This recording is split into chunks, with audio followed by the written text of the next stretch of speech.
మేడగది దైనందిన ధ్యానమాలిక ప్రపంచంలోని 35 భాషల్లో ప్రచురితమవుతున్న అనుదిన ధ్యానాల పుస్తకం. తెలుగు భాషలో 1953 సంవత్సరం నుండి నేటి వరకు, అనగా గత 72 సంవత్సరాలుగా నిరాటంకంగా ప్రచురితమవుతూ 3 తరాల క్రైస్తవ పాఠకులను దేవునితో తమ అనుదిన నడకలో బలపరుస్తున్న అనుదిన ధ్యానాలు ఇప్పుడు యూట్యూబ్లో మీకోసం. వినండి, దేవునితో మీ అనుదిన నడకలో వర్ధిల్లండి. ఈనాటి ధ్యానాన్ని చదువుకుందాం.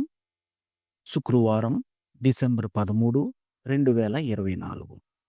దేవుణ్ణి విశ్వసించడం. నేటి వాక్య భాగంగా కీర్తనలు 112, 1-10 వచనాలు చదవండి. నేటి ముఖ్య వచనం: ఇరుకునందుండి నేను యెహోవాకు మొర్రపెట్టితిని, విశాల స్థలమందు యెహోవా నాకుత్తరమిచ్చెను. కీర్తనలు 118, 5. నేను ఈ ధ్యానం రాస్తున్న ఈనాటికి నా పెద్ద కుమార్తె హెవెన్కి 8 సంవత్సరాలు నిండాయి.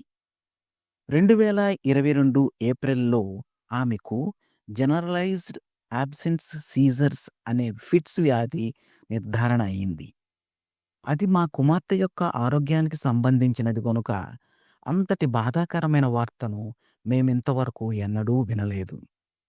అప్పుడు నా కుమార్తె నాతో, "పర్వాలేదులే డాడీ, నేను ఈ వ్యాధితో పోరాడతాను" అని అన్నప్పుడు నేను పడిన వేదన నాకింకా గుర్తుంది. అప్పుడు మా కుటుంబమంతా కలిసి రోదించాము.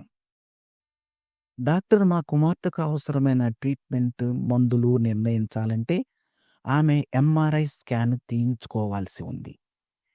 ఎంఆర్ఐ స్కాన్ తీయించుకోవడానికి ముందు మేము ఆందోళనతో అనేక సుదీర్ఘమైన రాత్రులు గడిపాము. ఏదేమైనప్పటికీ ఆ సమయంలో దేవుని యందు బలాన్ని మరియు దేవుణ్ణి హత్తుకొని ఉండే విశ్వాసాన్ని పొందగలిగాము. ఫలితంగా మేము మా సమస్తాన్ని దేవునికి అప్పగించుకున్నాం. మా కుమార్తె హెవెన్కి ఎంఆర్ఐ స్కాన్ తీసిన తరువాత ఆమె బ్రెయిన్ నార్మల్గానే పనిచేస్తున్నదని, ఆమెకు కావలసినదంతా కొంతకాలం మందులు వాడడమేనని డాక్టర్ చెప్పారు. అయితే ఆ విషయంలో డాక్టర్ కూడా ఆశ్చర్యపోయారు. అప్పుడు నేను డాక్టర్తో ఆమె కొరకు అనేకులు ప్రార్థన చేస్తున్నారని, అందుకు మేమెంతో కృతజ్ఞత కలిగి ఉన్నామని చెప్పాను.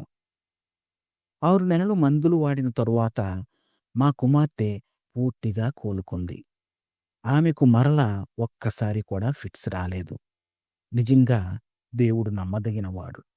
మనం ఆయన యందు విశ్వాసముంచినప్పుడు ఆయన మనకు తోడుగా ఉండి మన కార్యాలను నెరవేరుస్తాడు. నేటి ధ్యానం: ఇబ్బందికరమైన పరిస్థితుల్లో కూడా నేను నా విశ్వాసాన్ని గట్టిగా పట్టుకుంటాను. ప్రార్థన: కృపగల దేవా, ముదిరిపోయిన వ్యాధులతో బాధపడుతున్న వారికి తోడుగా ఉండుము. నిరాశ, నిస్పృహలతో ఉన్నవారంతా మీ ప్రేమగల హస్తాల్లో ఓదార్పును, ఆదరణను పొందుదురుగాక. యేసు నామములో ఆమేన్. ప్రార్థనాంశం: వ్యాధిగ్రస్తులుగా ఉన్న చిన్నపిల్లలు. తన అనుభవాన్ని ఈనాటి ధ్యానంగా మన కోసం వ్రాసి పంపినవారు హెక్టర్ ఎస్. సదాక్, ఇసబెలా, ఫిలిప్పీన్స్. మేడగది అనుదిన ధ్యానాలు మీకు ఆశీర్వాదకరంగా ఉన్నట్లయితే వెంటనే మా ఛానల్ని సబ్స్క్రైబ్ చేయండి. లైక్ చేయడం, షేర్ చేయడం మర్చిపోకండి. దేవుడు మిమ్మును దీవించునుగాక. ఆమేన్.